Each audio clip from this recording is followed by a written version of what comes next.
Dear students, example करते हैं resultant of forces के बारे में। एग्जाम्पल है find the magnitude of two forces such that if they act at right angles the resultant is square root of 10, and when they act at an angle of 60 degrees the resultant is square root of 13 Newton. तो two forces कुछ इस तरह हो सकती हैं, a force P and a force Q, and when they act at 60 degree the resultant is square root of 13। देखिए पहले लोग यहाँ फोर्सेस से ये एक फोर्स Q ले लें और ये रिजल्टेंट आपका होगा। And when they act at right angles, ये P है आपकी फोर्स और ये फोर्स Q है और ये राइट एंगल पे एक्ट कर रहे हैं। तो पैरेललोग्राम ऑफ फोर्सेस से हम ये Q लें, क्योंकि ये दोनों पैरेलल हैं, ये फोर्स P है और ये Q है, तो हेड टू टेल रूल से हम इधर Q कर सकते हैं, फोर्स लगा सकते हैं। तो ये आपके पास रिजल्टेंट फोर्स होगी और ये एंगल कोई रिजल्टेंट बनाएगी। इस तरह ये रिजल्टेंट भी कोई एंगल बनाएगी। तो बेसिकली यहाँ पे हमने two forces P and Q find out करनी है। तो इधर करते हैं कि let the forces be P and Q, forces be P and Q, और उनकी कंपोजिशन हमने यहाँ पे डिस्क्राइब कर दी है। अब रिजल्टेंट ऑफ फोर्सेस का हम फॉर्मूला लगाते हैं। अगर राइट एंगल पे हो, अगर राइट एंगल पे हो तो R squared equal to P squared plus Q squared होगा, क्योंकि फोर्सेस हमने पी एंड क्यू ली है। और ये तब भी केस है जब ये राइट एंगल पे होगा। और तो राइट एंगल केस में यहाँ पे रिजल्टेंट दिया हुआ है स्क्वायर रूट ऑफ 10। तो स्क्वायर रूट ऑफ 10 लेते हैं और फॉर्मूले के मुताबिक यहाँ इसको अप्लाई कर देते हैं। तो यह आ जाएगा square root of 10 square equal to P square plus Q square. इसको सिंप्लीफाई करते हैं तो ये बन जाएगा P square plus Q square equal to square root of 10 का स्क्वायर 10 होता है, तो हम यहाँ 10 लिख देते हैं। ये इक्वेशन होगी in terms of P and Q।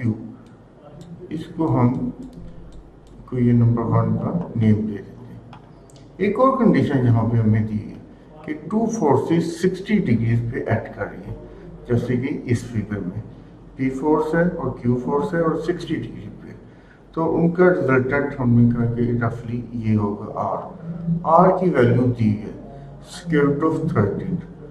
तो इसका भी हम फार्मूला लगा लेते हैं, जनरल फार्मूला कि अगर राइट एंगल ना हो तो फिर क्या फार्मूला होता है R square equal to P square plus Q square plus 2pq और cos ऑफ थीटा। अब यहाँ पे वैल्यूज प्लग कर लेते हैं। थीटा की वैल्यू 60 डिग्री गिवन है और आर की वैल्यू स्क्वायर रूट ऑफ 13। तो स्क्वायर रूट ऑफ 13 का स्क्वायर कर लेते हैं। Square root of 13 square equal to P square plus Q square, ये इसको थोड़ा सा क्लियर लिख लेते हैं, 2pq and cos of 60 degrees. जी स्क्वायर रूट 13 का स्क्वायर 13 होगा। P square plus Q square की वैल्यू बाय इक्वेशन 1 ये 10 है, तो ये भी यहाँ पर लग लेते हैं, सही है। Plus 2pq into cos of 60 भी ये किसके इक्वल होता है, हाफ की। तो सिंप्लीफाई करें, ये 2 से कैंसिल हो गया। 10 लेफ्ट हैंड साइड पे आके माइनस हो जाएगा, तो आपके पास 3 रह जाएगा। In fact 3 equal to P Q, और इसको लिख सकते हैं पी क्यू इक्वल टू 3 इस क्वेश्चन को हम क्वेश्चन 2 कह लेते हैं। जी यहाँ से Q को सब्जेक्ट बनाते हैं, Q को सब्जेक्ट बनाए तो Q इक्वल आ जाएगा 3 और P, इस इक्वेशन को हम इक्वेशन 3। ये सारा अलजेब्राइक मेथड कर रहे हैं। अलजेब्रा से अब हम P और Q फाइंड आउट कर लेंगे। कंडीशंस हमने वो सारी यूज़ कर ली हुई है उसकी रिजल्टेंट की।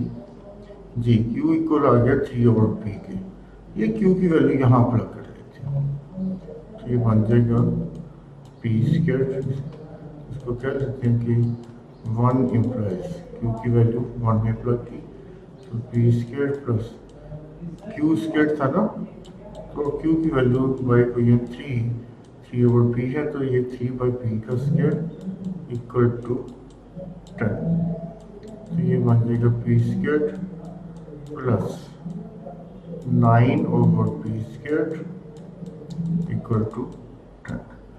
P स्क्वायर से मल्टीप्लाई कर लेते हैं, तो ये बन जाएगा P4 plus 9 equal to 10 P square, ये बन जाएगा P4 minus 10 P square plus 9 equal to 0। इसको फर्दर लेके चलते हैं, P square equal to suppose T कर लेते हैं, ठीक है, तो ये बन जाएगा T square minus 10T plus 9 equal to 0। Middle term break कर लें या क्वाड्रेटिक फार्मूला लगा लेते हैं, ठीक है, मिडिल टर्म ब्रेक से ही लेंगे। T square minus 9T minus T plus 9 equal to 0। T common ले लें, तो ये आ जाएगा T minus 9 minus 1 T minus 9 equal to 0, ये बन जाएगा T minus 9 into T minus 1 equal to 0। यहाँ से T की 2 वैल्यूज आ जाएंगी, T equal to 9 and T equal to 1। ये इक्वेशन हम सपोज इसको इक्वेशन 4 का नेम देते हैं, तो T इक्वल टू 1 को इक्वेशन 4 में अप्लाई करें, तो P स्क्वायर इक्वल टू आ जाएगा 1 के, ये T इक्वल टू 1 हमने प्लग की थी, तो यहाँ से P की वैल्यू आपके पास प्लस माइनस 1 आ जाएगी, यानी P की वैल्यू 1 आ जाएगी, P की वैल्यू 1 और T इक्वल टू 9 पुट करते हैं, E को ये 4 में पुट करते हैं, तो P square equal to 9 giving P equal to 3। तो यहाँ पे हमारे पास P की वैल्यू 1 आ गई और दूसरी P की वैल्यू 3 आ गई। ये P की वैल्यू हम कहिए 3 में, जो कि Q equal to 3 over P है, ठीक है, तो using 3 Q equal to 3 over P, तो ये 3 ओवर 1 दैट इज Q3, और Q equal to 3 over P, P is 3, तो ये Q आ जाएगा 1। तो P की वैल्यू 1, Q की वैल्यू 3, या P की वैल्यू 3, Q की value 1। So the forces are 3 Newton and 1 Newton.